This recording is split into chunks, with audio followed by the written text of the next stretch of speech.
Hello friends, आज अपन एक नए टॉपिक सॉल्यूशन की बात करेंगे। ये जो टॉपिक हैं वो बेसिक केमिस्ट्री 11th का भी है और साथ में 12th केमिस्ट्री का पूरा एक क्या है चैप्टर है। तो अपन इस वीडियो के अंदर बेसिक जो बातें हैं, बेसिक जो पॉइंट्स हैं, उनकी अपन इस वीडियो के अंदर डिस्कस करेंगे, क्योंकि इस टॉपिक में से नीट है, जो अपना जी मेंस है और भी बोर्ड एग्जाम है, उनके अंदर क्वेश्चन पूछे जाते हैं। तो बात करते हैं अपन विलयन की। तो विलयन है क्या?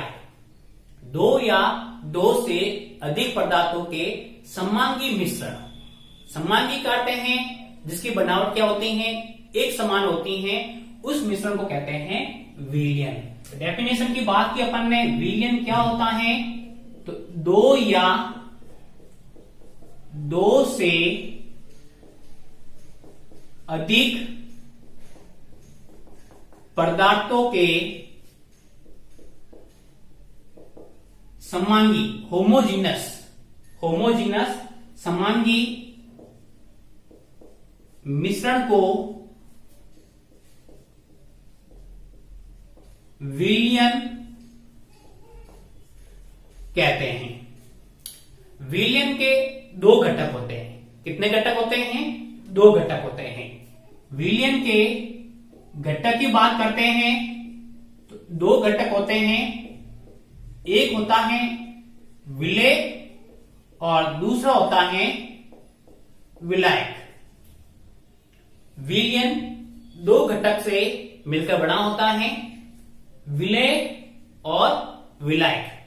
जिसकी मात्रा कम होती है, कम मात्रा, वो होता है विलेय, और जिसकी मात्रा अधिक होती है, अधिक मात्रा, वो होता है विलायक। यानी घुलने वाला होता है वो कहलाता है विलेय, और जो घोलता है वो होता है विलायक। अपन बात करते हैं एक एग्जाम्पल। सपोज माना ये एक गिलास है और इस गिलास में जल भर रखा है अपन ने, और स्पून की सहायता से अपन एक स्पून इसमें NaCl डाल लेते हैं। तो ये जो जल है ये अधिक मात्रा में है, तो ये कहलाएगा विलायक, जो नमक को अपने अंदर घोलेगा। और जो ये NaCl है ये कहलाएगा विलेय। और जब विलेय और विलायक दोनों ही मिल जाता है तब अपन उसको कहते हैं विलयन। तब अपन उसको क्या कहते हैं? विलयन। जब दो घटक होता है तो उसको कहते हैं द्विअंगी विलयन।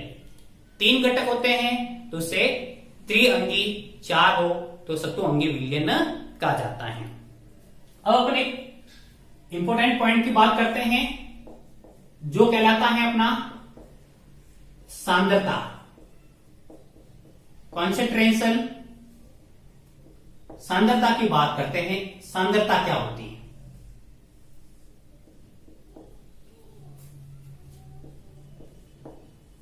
किसी विलायक की निश्चित मात्रा में घुली हुई विलेय की मात्रा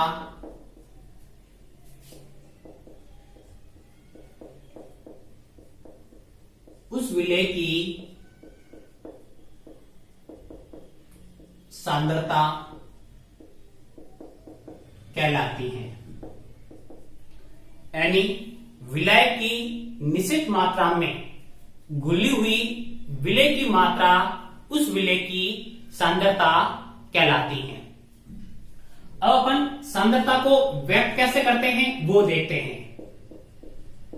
सांद्रता को व्यक्त करने के दो मात्रक हैं। सांद्रता को अपन दो मात्रकों के रूप में व्यक्त कर सकते हैं, जिसमें से दोनों मात्रक की बात करें अपन तो अपना पहला जो मात्रक है वो कहलाता है भार आयतन मात्रक, और दूसरा है वो अपना भार मात्रक।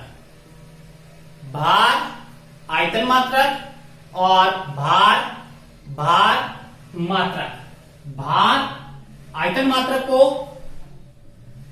वेट वॉल्यूम W/V से और इसको वेट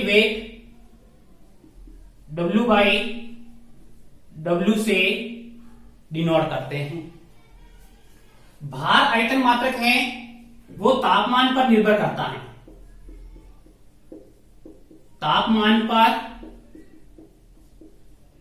निर्भर करता है, क्योंकि तापमान परिवर्तन से आयतन में क्या आता है, परिवर्तन आता है।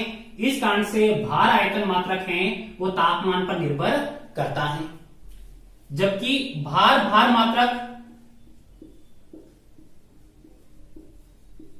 तापमान पर निर्भर नहीं करता है, क्योंकि तापमान के परिवर्तन से भार में कोई परिवर्तन नहीं आता है। बात करें इनके डेफिनेशन की कि भार आयतन मात्रक क्या है, तो वे मात्रक जिसमें विलेय को भार में तथा विलयन को आयतन में लेते हैं या आयतन में व्यक्त करते हैं उसे भार आयतन मात्रक कहते हैं, जबकि वे मात्रक जिसमें भार व यानी विलेय व विलयन दोनों को ही भार में व्यक्त करते हैं उसे कहते हैं भार मात्रक। अब भार आयतन मात्रक के अंदर कौन कौन आते हैं, तो उसमें सबसे पहला आता है अपना द्रव्यमान आयतन प्रतिशत, मास वॉल्यूम परसेंटेज W/V प्रतिशत। सेकंड आता है मोलरता, जिसको कैपिटल M से डिनोट करते हैं। थर्ड आता है नॉर्मलता, नॉर्मेलिटी कैपिटल N, और फोर्थ आता है फॉर्मलता, फॉर्मेलिटी कैपिटल F। इन इकाइयों की अपन बात करेंगे। भार मात्रक के अंदर द्रव्यमान प्रतिशत, दूसरा बात करेंगे अपन मोललता, मोलिलिटी, जिसको स्मॉल m से डिनोट करते हैं, और थर्ड बात करेंगे अपन मोल भीम, मोल फ्रैक्शन या मोल अंश, इनको अपन पढ़ेंगे। तो हर बार बोर्ड एग्जाम और नीट हो या जीई मेंस हो तो उसके अंदर हर बार इनमें से एक या दो क्वेश्चन पूछे जाते हैं। इनको कैसे फाइंड करते हैं, इनके फॉर्मूले क्या होते हैं वो, तो आप इनका एक बार स्क्रीनशॉट ले लीजिए।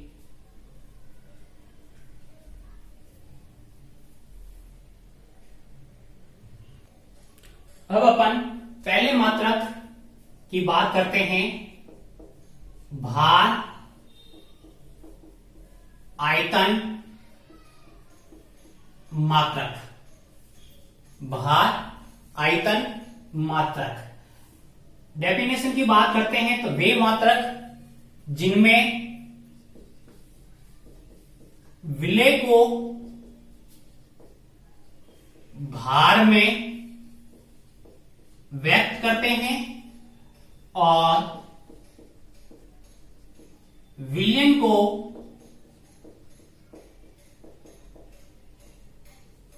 आयतन में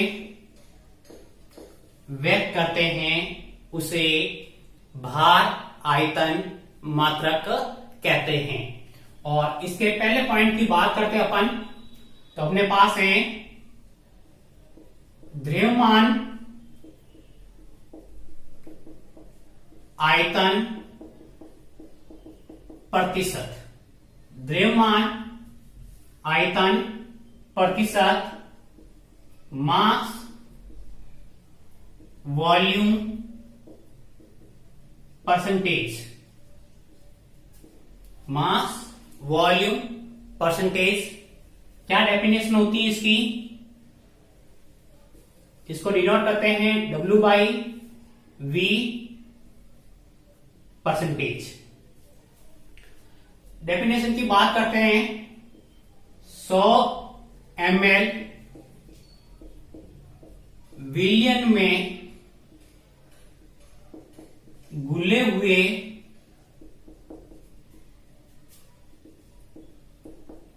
विलय के ग्राम में द्रव्यमान को द्रव्यमान आयतन प्रतिशत कहते हैं। 100 ml विलयन में घुले हुए विलय के ग्राम में द्रव्यमान को अपन द्रव्यमान आयतन प्रतिशत कहते हैं। सूत्र की बात करते हैं, तो द्रव्यमान आयतन प्रतिशत इजिकल टू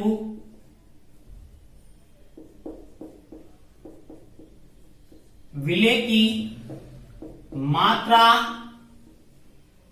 ग्राम में अपॉन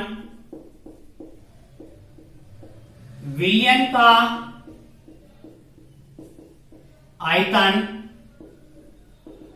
ml में इंटू 100।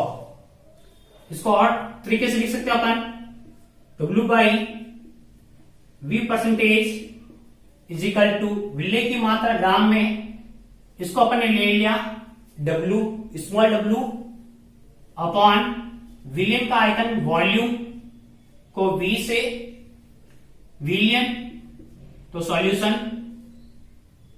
इनटू 100। और ये जो सॉल्यूशन का जो वॉल्यूम है वो किसमें होगा? अपना ml में। तो अपने पास ये दूसरा फॉर्मूला इसका, इस तरह से इसको अपन ने डिनोट कर दिया। अब अपन एक इसको एग्जाम्पल के द्वारा समझते हैं।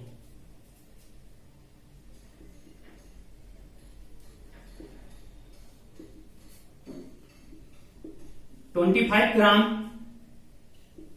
ग्लूकोज को 250 ml विलयन में घोलकर बनाया गया है, तो इसका द्रव्यमान आयतन प्रतिशत ज्ञात कीजिए। अपने को जो विलय दे रखा है वो कौन है? ग्लूकोज। और उस ग्लूकोज को 250 ml विलयन के अंदर क्या करते हैं? अपने घोलकर सॉल्यूशन को तैयार कर दिया। तो विलय की मात्रा की बात करें अपन, विलय की मात्रा W इजिकल टू 25 ग्राम। विलयन का आयतन बात करें अपन, विलयन का आयतन यानी V इजिकल टू कितना अपने पास? 250 ml। 250 ml। अब अपने को W/V परसेंटेज फाइंड करना है। फॉर्मूला क्या अपने पास, W/V सॉल्यूशन इंटू 100, ये फॉर्मूला अपने पास था। इसके अंदर अपन इसकी वैल्यू रख लेते हैं। W की जो वैल्यू है वो कितनी है, 25, ये 25 अपॉन कितना आयतन है, 250 ml, 250 ml इंटू 100। 0 से 0 कैंसिल हो गया, 25 से 25 कैंसिल हो गए, कितना बचा अपने पास, 10%, यानी W/V प्रतिशत इजिकल टू 10% अपने जो है वो आ जाएगा। तो इस तरह से हर बार एग्जाम के अंदर 1 या 2 क्वेश्चन पूछे जाते हैं। और भी हैं जिनको अपन और एग्जाम्पल के द्वारा इन फॉर्मूलों को अपन और अच्छे से क्या करेंगे, समझेंगे।